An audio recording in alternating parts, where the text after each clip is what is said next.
ፈኑ ብርሃነከ ወጽድቀከ እማንቱ ይብርሃኒ ወይሰዳኒ ደብረ መቅደስከ።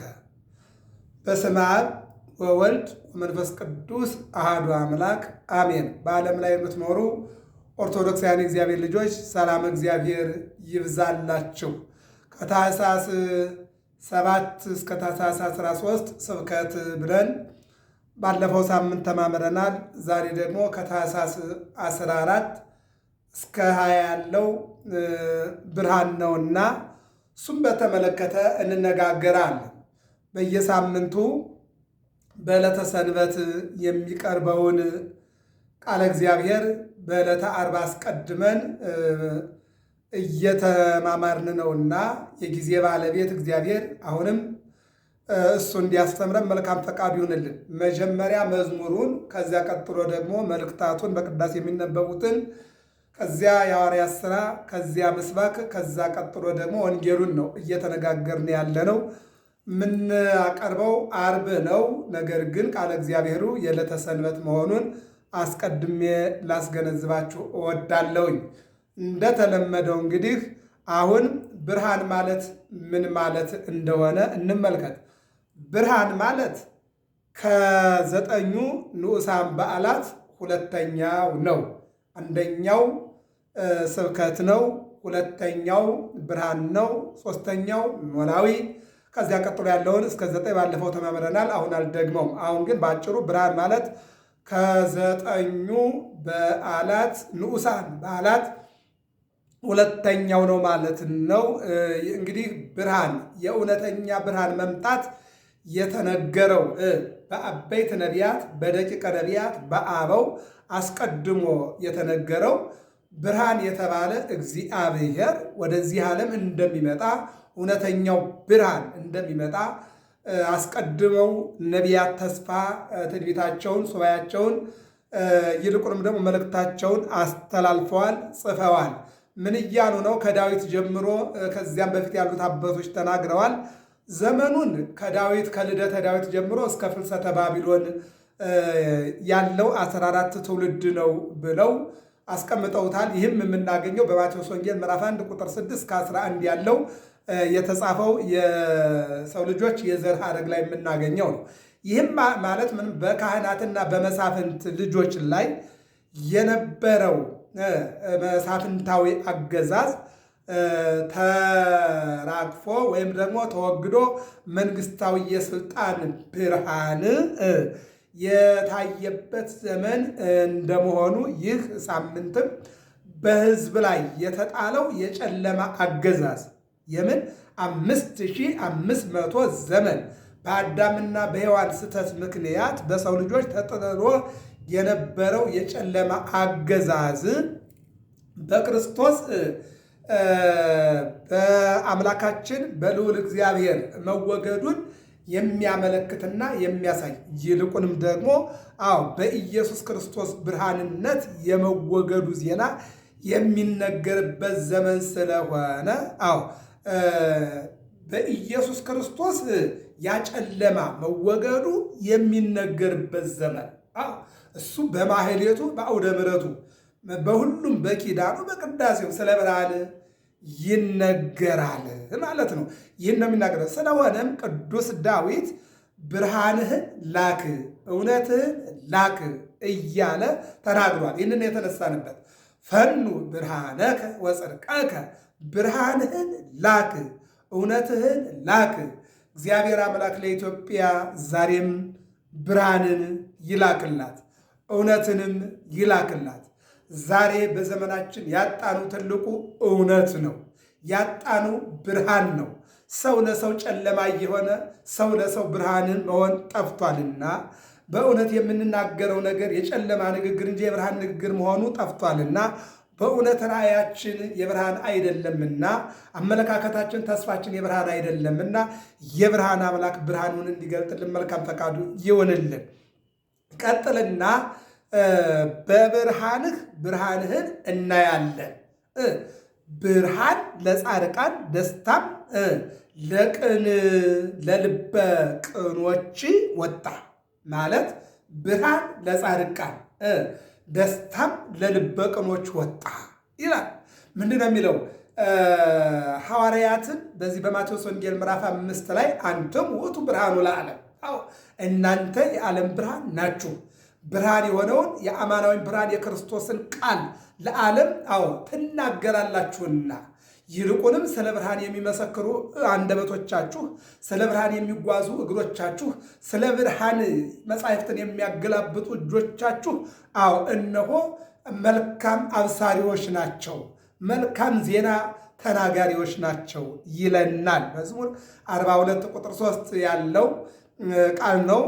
እንግዲህ ምንድን ነው የሚለው? ኦሪት ዘፍጥረት ምዕራፍ 1 ቁጥር 3 ላይ እግዚአብሔርም እንዲህ አለ ይላል። እግዚአብሔርም ብርሃን ይሁን አለ፣ ብርሃን ሆነ።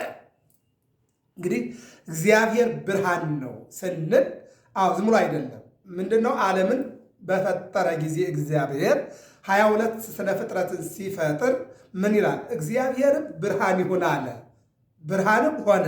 በተለይ ረቡዕ ዕለት የተፈጠሩትን ስንመለከት በሰማይ ፀሐይን ብርሃን ይሁን አለ፣ ጨረቃን በሌሊት ብርሃን ይሁን አለ፣ ከዋክብትም በሌሊት ብርሃን ይሁኑ አለ። በአጭሩ የብርሃን መገኘው ብርሃን በሆነው በእግዚአብሔር ነው ማለት ነው። ይሄ ነው እንግዲህ ከ22ቱ ስነ ፍጥረት አንዱ ምንድን ነው? ብርሃን ነው ማለት ነው። የብርሃን ስጦታ ምንድን ነው? ብርሃንን እንደ ጥቅል ሀሳብ ነው የምንወስደው። ነገር ግን ፀሐይ፣ ጨረቃ፣ ከዋክብት የነዚህ ብርሃን የሰው ልጆች ብርሃን፣ የአእምሮ ብርሃን፣ የአይን ብርሃን፣ የእውቀት ብርሃን፣ የተስፋ ብርሃን፣ እውነተኛ ብርሃን ከሆነው ከእግዚአብሔር ለእኛ ተሰጥቶናል። አእምሯችን እግዚአብሔር ብሩህ ያድርግልን። ለሰው ሁሉ የሚያበራው እውነተኛው ብርሃን ወደ ዓለም ይመጣ ነበረ ይላል የዮሐንስ ወንጌል ምዕራፍ 1 ላይ። በኋላ እንመጣበታለን። ከብርሃን የተገኘ እውነተኛ ብርሃን በጨለማ ያለ ብርሃንን አየ ይላል የማቴዎስ ወንጌል ምዕራፍ 4 ላይ። ሕዝብ ዘይነብር ውስተ ጽልመት ወጽላሎተ ሞት ሬው ብርሃን፣ በጽልመትና በጨለማ ውስጥ ይኖር የነበረ ሕዝብ ምንን አየ? ብርሃንን አየ። በእውነት በጨለማ ውስጥ ያለ ሕዝባችን ብርሃንን እንዲያይ የአምላካችን እግዚአብሔር መልካም ፈቃዱ ይሁንልን። ይህ ነው ምንድነው? በጨለማ የሚኖር ሕዝብ፣ በድንቁርና የሚኖር ሕዝብ፣ ተስፋው ተሟጦበት የሚኖር ሕዝብ፣ በአጋንንት የተዋጠ ሕዝብ፣ በጣዖት የተያዘ ሕዝብ፣ በዘረኝነት የተያዘ ሕዝብ፣ በጨለምተኝነት የተያዘ ሕዝብ፣ በፖለቲካ የተያዘ ሕዝብ፣ በቋንቋ በተራራ የሚለያይ ሕዝብ፣ ሐሜተኛ ሕዝብ ለዚያ ብርሃን ወጣለት ነውና ብርሃኑን እግዚአብሔር አሁንም እንዲያወጣልን መልካም ፈቃዱ ይሁንልን። ከእውነተኛ ብርሃን የተገኘ እውነተኛ ብርሃን ይላል 318 አባቶቻችን ካስቀመጡት አንዱ እውነተኛ ብርሃን ብርሃን ዘመፃ ውስጥ ዓለም ወደ ዓለም የመጣው እውነተኛው ብርሃን ነው ይለናል። ይህንን ነው የሚናገረው። እንግዲህ ይህንን ካልን ወደ ዋናው ወደ ዕለቱ ወደ መዝሙሩ ይሄ መግለጫ ነው። ብርሃን ማለት እንግዲህ ብርሃን የመጀመሪያ እግዚአብሔር ነው። ከእግዚአብሔር ቀጥሎ ደግሞ ብርሃን መላእክት ብርሃን ናቸው። ካህናት ብርሃን ናቸው። መምህራን ብርሃን ናቸው። ምዕመናን ብርሃን ናቸው። ወይ ብርሃን ብርሃንክሙ በቅድመ ሰብእ፣ በሰዎች ዘንድ ብርሃናችሁ ይብራ። የካህናት እውቀታቸው፣ የመምህራን እውቀታቸው፣ የምዕመናን ደግሞ በጎ ምግባራቸው ይሄ ይብራ ነው የሚለውና ይህም ብርሃን እግዚአብሔር በሕይወታችን ላይ እንዲያበራልን መልካም ፈቃድ ይሆንልን።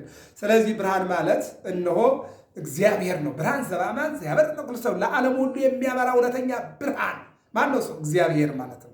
ይህን ነው የምናየው። ስለዚህ ወደ መዝሙሩ ስነድ ሃሌ ሃሌ ሃሌሉያ፣ ሃሌ ሃሌ ሃሌሉያ አቅዲሞ ነገረ በኦሪት ምንድነው? ቅድመ ዓለም የነበረ ዓለምን ፈጥሮ የሚኖር ዓለምን አሳልፎ የሚኖር እግዚአብሔር ለሱ ክብር፣ ምስጋና፣ አምልኮቱ፣ ውዳሴ ይገባዋል። ለእውነተኛው ብርሃን እሱ ብርሃን ሆኖ ብርሃኑን ለመላእክት ምንድነው የሚለው? የሉቃስ ወንጌል ምዕራፍ 2 ላይ ጌታ በተወለደበት ወደ ቤተልሔም መላእክት ሲገቡ ምንድነው? ያ ከተማው ብርሃን ነበር ይላል። የቱ? የቤተልሔም የከብቶች ግርግም ብርሃን ነበር ይላል። ብርሃን ነበር ይላል። ስለዚህ የተወለደው ሕፃን ብርሃን ነው። ከሰማይ የወረዱት መላእክት ብርሃናውያን ናቸው። ብርሃናውያን መላእክት የጨለማው አበጋዝ ሳጥናኤል፣ የብርሃን ድባቦች ደግሞ እነ ቅዱስ ገብርኤል እነ ቅዱስ ሚካኤል የብርሃን መላእክት ይባላሉ። የጨለማ መልአክ አለ፣ የብርሃን መልአክ አለ። የብርሃን መላእክት ሁላችንም እንዲረዱ መልካም ፈቃድ ይሆንልን እና ምን ይላል? አቅዲሙ ነገረ በኦሪት ከመ ይመጽእ ወልድ በስብሐት ዘይዜንዋ ለጽዮን ቃለ ትፍሥሕት ይለናል። ለጽዮን የደስታ ቃልን የሚያሰማት የሚያበስራት አምላክ ወይም ወልድ በጌትነት እንደመጣ በኦሪት እንደሚመጣ ወይም እንዲመጣ ወይም አስቀድሞ ይመጣል ተብሎ አስቀድሞ ተነገረ ይላል። ምን ይላል?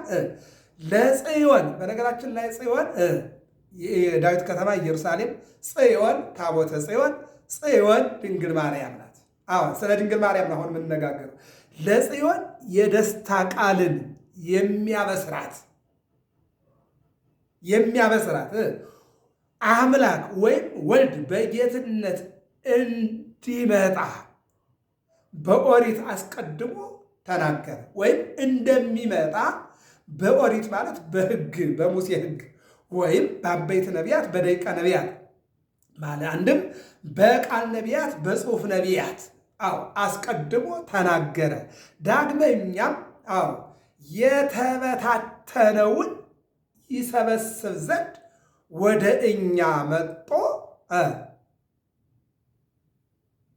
አነሳን፣ ሰበሰበን ወይም ወደ እኛ መጧልና ይለናል። ቀጥልና ምን ይላል? ዘይዜነዋ ለጽዮን ቃለ ትፍሥሕት ወካዕበ ይቤ በአፈ ዳዊት ቡሩክ ዘይመጽእ በስመ እግዚአብሔር ብርሃን ዘመጻ ውስተ ዓለም ይላል። ምንድን ነው የሚለው?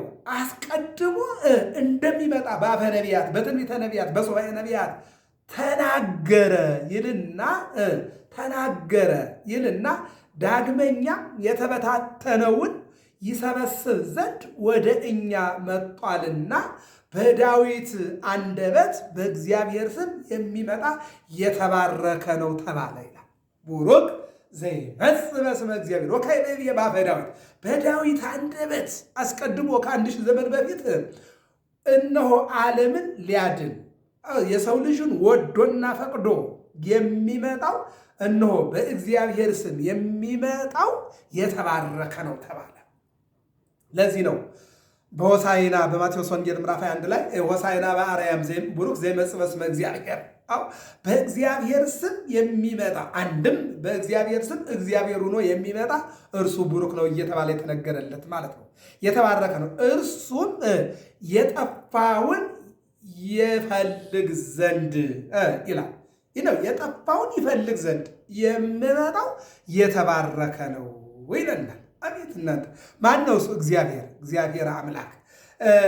ወካዕበ ይቤ በአፈ ዳዊት ቡሩክ ዘይመጽእ በስመ እግዚአብሔር ይልና ብርሃን ዘመጻ ውስተ ዓለም ዘያበርህ ላዕለ ጻድቃን መራዊሃነ ቤተ ክርስቲያን ይርዳ ዘተሐውለ ያስተጋብእ ዝርዋነ መጽሐብየነ ይለዋል። እርሱም የጠፋውን ይፈልግ ወይም ሊፈልግ ወይም ይፈልግ ዘንድ የጠፋውን ሊፈልግ ለጻድቃን ያበራ ዘንድ ወደ ዓለም የመጣው ብርሃንና የቤተ ክርስቲያን ሙሽራ የሆነው ማን ነው? ክርስቶስ ነው። የጠፋውን ሊፈልግ ለጻድቃን ያበራ ዘንድ ወደ ዓለም የመጣው ብርሃንና የቤተ ክርስቲያን ሙሽራ የሆነው ክርስቶስ ነው። ወራዊ ያለ ቤተ ክርስቲያን የቤተ ክርስቲያን ሙሽራ ክርስቶስ ነው። ስጋውን ቆርሶ ደሙን አፍሶ ይልቁንም ስጋዬን ብሉ ደሜን ጠጡ። የዚህ ዓለም ሙሽራ በሬ አርዶ ምግቡን አቅርቦ መጠጡን አቅርቦ ብሉን ሊጠጡልኝ ሰርጌ ነው ሊለን ይችላል ይላል። መድኃኔዓለም ግን በሬ አርዶ አወራርዶ ሳይሆን ስጋውን ቆርሶ ደሙን አፍሶ ሙሽርነቱን ለኛ በደሙ ፈሳሽነት ስጋውን ቆርሶ ስጋዬን ብሉ ደሜን ጠጡ ብሎ በቤተልሔም በከብቶች ግርግም ተወልዶ በቀራንዮ በእንጨት ላይ ተሰቅሎ እነሆ ስጋውን ቆርሶ ደሙን አፍሶ አዳነን። ያ ሙሽራ ስጋውን እንድንበላለት ያደረን፣ ያ ሙሽራ ደሙን እንድንጠጣ ያደረን። የዮሐንስ ወንጌል 6:56 ላይ ስጋዬን የበላ ደሜን የጠጣ ከኔ ጋር ይኖራል፣ እኔም ደግሞ ከእርሱ ጋር እኖራለሁ። አማን አማን እምለክሙ እመይበላይክሙ ሥጋውን ወልደ እጓለ እመሕያው ወይሰተይክሙ ደሞ አልብክሙ ሕይወት ዘላለም። እውነት እውነት እላችኋለሁ የሰው ልጅ ሥጋውን ካልበላችሁ ደሙን ካልጠጣችሁ ለዘላለም ሕይወት የላችሁም። ሥጋውን በልተን ደሙን ጠጥተን የመንግሥት ወራሽ እንድንሆን የአምላካችን የዚያን መልካም ፈቃድ ይሁንልን። ይህ ነው እንግዲህ ድጓው የሚነግረን ይህንን ነው። የጠፋውን ይፈልግ ዘንድ ብርሃን ወደ ዓለም መጣ። አዎ በዚህ በሉቃስ ወንጌል ምዕራፍ 15 ላይ ምን ይላል? 900 በጎች ያሉት ባለጸጋ አንዱ ቢጠፋበት 99ኙን በተራራ ትቶ አንዱ ፍለጋ ወረደ ይላል። በ99ኙ ደስተኛ አይደለም፣ በጠፋው አዘነና እነዚያም በተራራ ትቶ አንዱ ፍለጋ ወረደ። አንዱን ባገኘ ጊዜ በእጁ ካሉት ከ99 ወይም በተራራ ካሉት ከ99 ይልቅ በአንዱ በጠፋውና በአንዱ በተገኘው ደስ ይለዋል ይላል። በግ የተባለ አዳም ነው። 99 የተባሉ መላእክት ናቸው። አው እግዚአብሔር አምላክ አዳምን ፍለጋ ወረደ። በመስቀል ላይ ተሰቅሎ አዳምን አገኘው። ወደ ቀድሞ ክብሩ ወደ ገነት መለሰው። አገራችን ኢትዮጵያን ወደ ቀድሞ ልዕልናዋ፣ ቤተክርስቲያናችንም ወደ ቀድሞ ልዕልና እግዚአብሔር ይመልስልን። ወደ ቅዳሴው መልእክት እንግባ። ሮሜ 13:11 ላይ ሌሊቱ አልፏል፣ ቀኑም ቀርቧል። እንግዲህ የጨለማውን ስርዓት አውጥተን የብርሃንን ጋሻ ጦር እንልበስ። ቁጥር 12 ላይ ያለው አንድ ጊዜ እንድገመው፣ ሁሉን አናየውም። ሌሊቱ የጨለማው ጊዜ ማለት ነው። የመከራው ጊዜ አልፏል ማለት ነው። ሌሊቱ አልፏል፣ ቀኑም ቀርቧል። ብርሃን ማለት ነው። ብርሃን ቀርቧል ማለት ነው። እንግዲህ የጨለማውን ስርዓት አውጥተን ጨለምተኝነቱን፣ መገዳደሉን፣ መጠፋፋቱን፣ መተማማቱን አስወግደን የብርሃንን ጋሻ ክርስቶስን ማለት ነው ልበስዎ ለአዲስ ልብስ ወግድፍዎ ለብሉይ ልብስ፣ አሮጌውን ልብስ ጣሉና አዲሱን ልብስ ልበሱት፣ ያውም ክርስቶስ ኢየሱስ ነው። ኢየሱስ ክርስቶስን ልበሱት። አዎ ምን ይላል? ኢየሱስ ክርስቶስ ጥዑመ ስም ለዘይጼዎ፣ አምኖ ለሚጠራው ስሙ ጣፋጭ ነው። አዎ ህብስተ ሕይወት ለዘይበላው፣ አምኖ ለሚበላው አማናዊ ህብስት ምግብ ነው። ጽዋ መድኃኒት ለዘይሰትዮ፣ አምኖ ለሚጠጣው ደግሞ መጠጥ ነው፣ ልብስ ነው። ልብስ ዘኢተአልመ ወክዳን ዘኢተፈትለ ውእቱ ኢየሱስ ክርስቶስ፣ ሸማኔ ያልሰራው ጋቢ፣ ይልቁንም ደግሞ እነሆ ጥበበኛ ያልመታው ሳር ክዳን፣ የሰው ልጆች እውነተኛ ልብስ ሸማኔ ያልሰራው ጋቢና የኛ የጸጋ ልብስ መድኃኔዓለም ነው፣ ኢየሱስ ክርስቶስ ነው። ክብርና ምስጋና ለስሙ። እነሆ ብር የማያስፈልገን በእምነት የምንለብሰው፣ ተራራ መውጣት ሜዳ መሮጥ የማያስፈልገን ባለንበት በእምነቱ ነን የምንለብሰው ልብስ እውነተኛው ልብስ ኢየሱስ ክርስቶስ። ይህንን ነው የሚለናል። ሁለተኛው የአንደኛ ዮሐንስ ምዕራፍ 1 ቁጥር 1 ላይ ነው። እንዲህ ይላል፣ እርሱ በብርሃን እርሱ በብርሃን እንድንመላለስ የጋበዘን አምላክ ነውና በብርሃን እንድንመላለስለት ይፈልጋል። ምንድን ነው የሚለው እዚህ ጋር? በእውነተኛ ብርሃን በክርስቶስ እንድንመላለስ እግዚአብሔር ይፈልጋል ይላል። ምንድን ነው የሚለው መልእክቱ? በእውነተኛ ብርሃን በብርሃን ብንመላለስ ለእያንዳንዳችን ኅብረት አለን ይላል። በብርሃን ብንመላለስ፣ አንድም እንድንመላለስ ለእያንዳንዳችን እውነት አለን። እንደውም ምን ይላል? እግዚአብሔር ብርሃን ነው። ጨለማ የማይቀርበው እውነተኛ ብርሃን ማለት ነው እግዚአብሔር ነው ይለናል። ምን የማይቀርበው? ጨለማ የማይቀርበው። ይህንን ነው የሚነግረን። የሐዋርያት ሥራ ምዕራፍ 26 ቁጥር 12 ላይ ደግሞ እንዲህ ይላል፣ ከጨለማ ወደ ብርሃን ከሰይጣን ስልጣን ወደ እግዚአብሔር ዘወር እንዲሉ ዓይናቸውን ትከፍት ዘንድ ከሕዝቡና ወደ እርሱ ምንድን ነው የሚለው? እንዲህ ቅዱስ ሉቃስ ባለመድኃኒቱ ባለጥበቡ እንዲህ ይለናል፣ ከጨለማ ወደ ብርሃን ከሰይጣን ስልጣን ወደ እግዚአብሔር ዘወር እንዲሉ ዓይናቸውን ትከፍት ዘንድ የማን? የሕዝቡን። እግዚአብሔር አምላክ በእውነት ከዚህ ከዓለማዊ ነገር ወደ እግዚአብሔር ዓይናችን እንድንከፍት እግዚአብሔር ያድርግልን። ይህን ይናገራል ማለት ነው። ሌላው ምስባኩ ነው። ወደ ምስባኩ ስንመጣ የተነሳንበት እሱ ነው። መዝሙር 42 ቁጥር 3 ጀምሮ ያለው ነው። ፈኑ ብርሃነከ ወጽድቀከ እማንቱ ይብርሃኒ ወይጸዳኒ ደብረ መቅደስከ ወውስተ አብያቲከ እግዚኦ ይላል። ይህን የተናገረው ማን ነው? መዝሙረኛው ልበ አምላክ ዳዊት ነው። መዝሙረኛው ልበ አምላክ ዳዊት ከክርስቶስ መወለድ አስቀድሞ የተናገረው ቃል ምን ይላል? እንግዲህ ያው ሁልጊዜ እንደምንነጋገረው መጀመሪያ ግዕዙ ነው፣ ከዚያ ፍቹ ነው፣ ከዚያ ትርጓሜውን ነው የምናየው። ብርሃንህንና እውነትህን ላክ ነው የሚለው አይደለ? አሁን ፈኑ ብርሃነከ ወጽድቀከ ጠላቶቼ ባስጨነቁኝ ጊዜ ባስጠበቡኝ ጊዜ ብርሃነ ረድኤትህን ላክልኝ ይላክልን እግዚአብሔር። ይቀጥልና ቸርነትህን ላክልኝ፣ ቸርነትህን አድርግልኝ። እማንቱ ይምርሃኒ ወይሰዳኒ ደብረ መቅደስከ እነሱ መርተው መመስገኛ ወደምትሆን ወደ ኢየሩሳሌም ይወስዱኝ ዘንድ በጎ ፈቃድ ይሁንልኝ። ብርሃንህንና እውነትህን ላክ። እነርሱ መርተው የብርሃን መገኛ የእውነት መገኛ ወደ ሆነችው ወደ ኢየሩሳሌም ይወስዱኝ ዘንድ አድርግልኝ። ወውስተ አብያቲከ እግዚኦ በረድኤት አድረህባት ወደምትኖር ወደ ኢየሩሳሌም ይላል። ቸርነትህን ላክልኝ፣ ቸርነትህን አድርግልኝ። እነሱ መጠው መመስገኛ ወደምትሆን ወደ ኢየሩሳሌም ይወስዱኝ ዘንድ ወውስተ አብያቲከ እግዚኦ በረድኤት አድረህባት ወደምትኖር ወደ ኢየሩሳሌም። እግዚአብሔር ወደ ቤቱ ሁልጊዜ ይምራን። አንድም ፈኑ ብርሃነከ ወልድን ላክ፣ ወጽድቀከ መንፈስ ቅዱስን ላክ።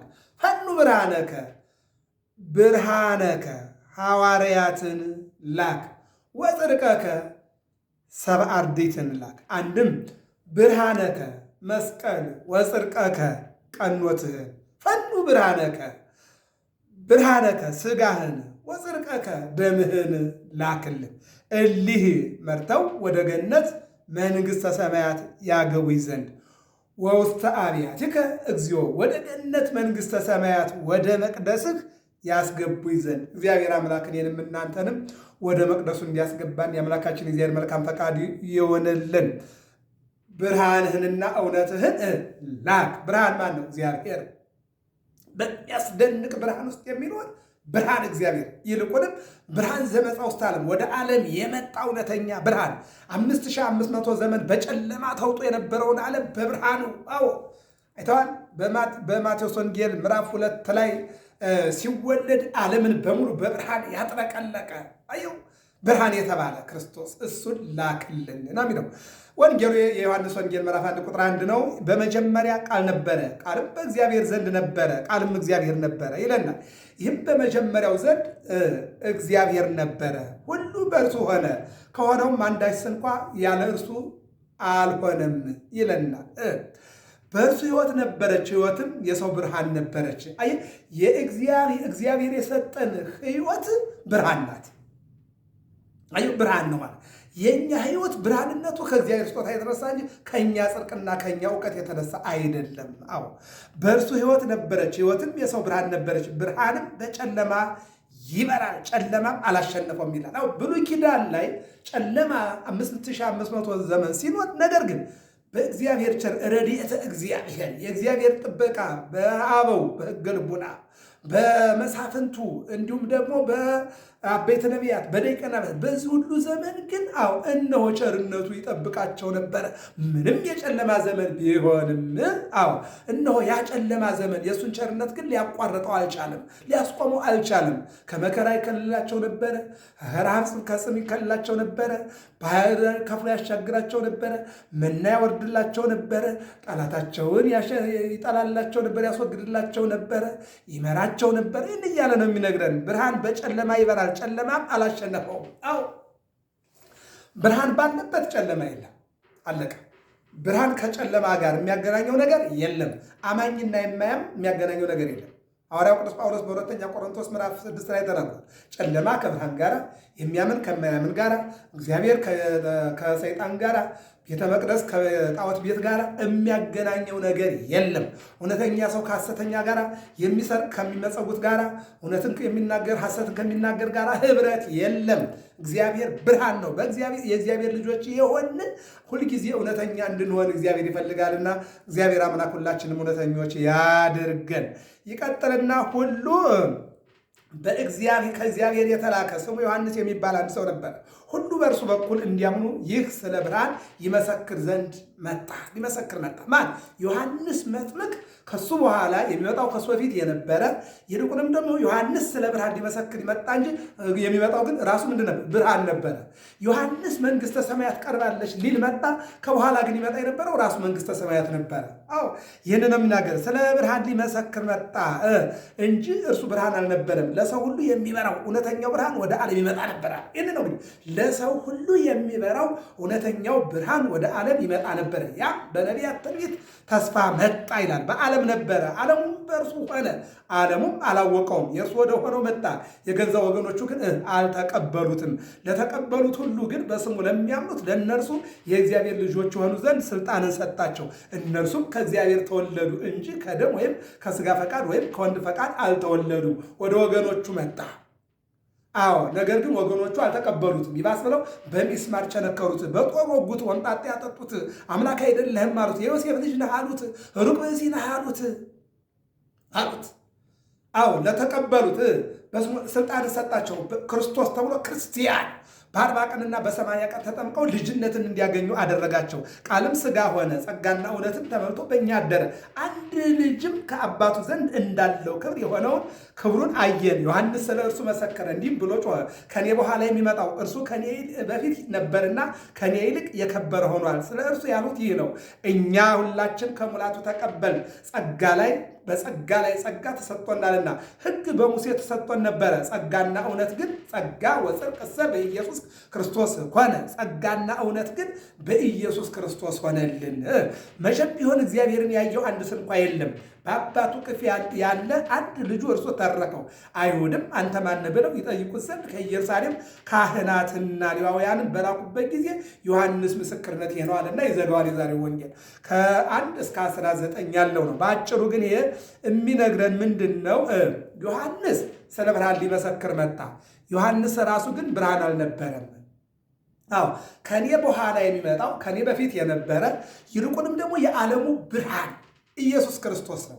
በሱ ዘንድ ጨለማ የለም፣ ሁልጊዜ ብርሃን ነው። አዎ በሚያምኑ ክርስቲያኖች ጨለማ የለው ብርሃን ነው። የተስፋ ብርሃን፣ የእውቀት ብርሃን፣ የስጦታ ብርሃን፣ የጾም ብርሃን፣ የጸሎት ብርሃን፣ የስግደት ብርሃን፣ የእምነት ብርሃን፣ የማመን ብርሃን ያለው እንጂ ተስፋ መቁረጥ የለም በእግዚአብሔር ልጆች ዘንድ።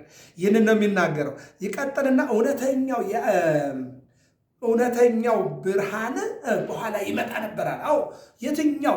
ኦሪት ዘፍጥረት ምዕራፍ 1 ቁጥር 3 ላይ ብርሃን ይሁን አለ፣ ብርሃንም ሆነ የሚለው። አዎ አይናችን ላይ ያለ ብርሃን አሁን የዚህ ጉዳይ አይደለም ወዳጅ። አይን ላይ ያለው አንድ ፍንጃል የማይሞላ ውሃ ነው።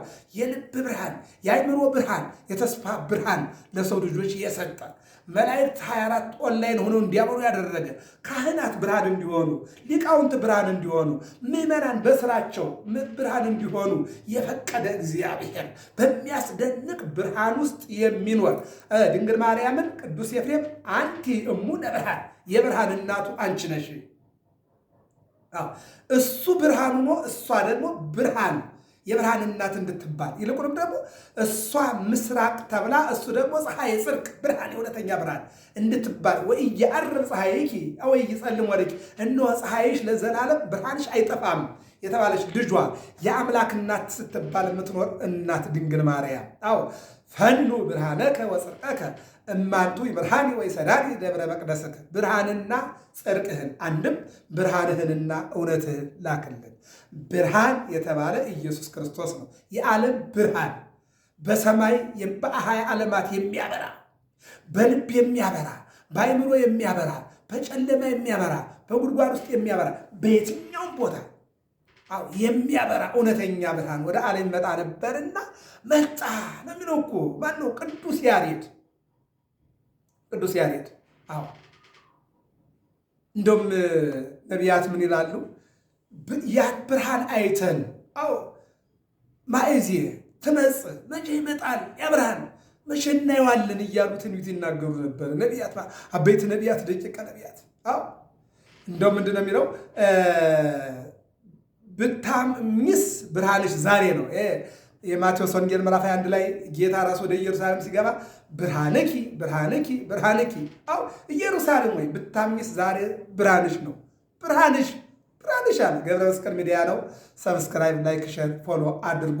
በየሳምንቱ ዓርብ ከሰዓት በኋላ የሚተላለፍ መዝሙረ ያሬድ፣ መጀመሪያ መዝሙር፣ ከዚያ መልእክታት፣ ከዚያ ምስባክ፣ ከዚያ ወንጌል በየሳምንቱ እንነጋገራለን፣ እንማማራለን። የጊዜ ባለቤት እግዚአብሔር አምላክ ሀገራችን ኢትዮጵያን ሰላም ያደርግልን። የቅዱስ ገብርኤል ዓመታዊ ክብረ በዓል ነው እና የሚሆነው እነሆ በእውነት እንኳን ለታላቁ መልአክ ለቅዱስ ገብርኤል መጋቢ ሐዲስ አብሳሪ ትስብእት ለሆነው ዓመታዊ ክብረ በዓል እንኳን አደረሰን አደረሳችሁ።